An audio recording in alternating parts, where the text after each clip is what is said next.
I know networking can be intimidating, but according to U.S. economic trends, networking is vital in finding meaningful careers. Almost 80% of jobs today are found through people you know. From that 80%, 60% of those positions are internal promotions, and 40% of those positions are found via reference. Therefore, only 20% of jobs are found by just applying online and hoping for a response. That is not to say it is impossible, but this tactic will require an immense amount of applications to generate sufficient interviews to yield job offers. Nonetheless, networking does not have to be intimidating. Take a look at your industry and identify a few potential contacts. It could be in prospective organizations, academic institutions, professional associations, or even on social media. Then look for opportunities to connect with those stakeholders. It can be in a variety of ways, such as networking events, informational interviews, talks and seminars, or even at conferences. Try to bring networking to your comfort zone. As an example, I thrive in one-on-one meetings. So when I attend networking events, I just look to get business cards so I can follow up later to get them in my comfort zone. You would be surprised how easy it is to get people to meet with you for coffee or lunch.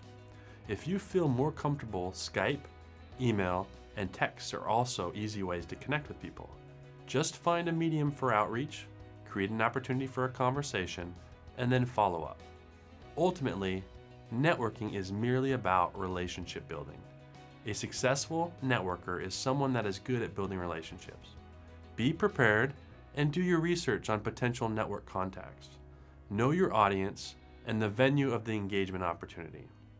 Prepare meaningful questions that will engage your contacts, elicit meaningful information about their career path, build confidence and trust, and establish further network connections. Recognize the right moment to articulate your value and follow up.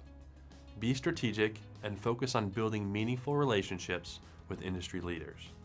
It is important to prepare and understand your value statement. This will help you engage with professionals in your industry, as well as align with other professionals and the mission statements of potential organizations. Think about who you are professionally. What do you do that has market value? How do you do what you do, and why? Why are you important, and why are the things you do important? Why do you do the things you do? As I said before, the why is the most important piece, as it will allow you to align with both professionals and organizations. Remember, networking is merely strategic relationship building. It is something you should participate in regularly, but bring the networking opportunities to your comfort zone. If you can create 10 meaningful professional relationships that could potentially lead to an opportunity, no organization will ever be able to hold leverage over your career.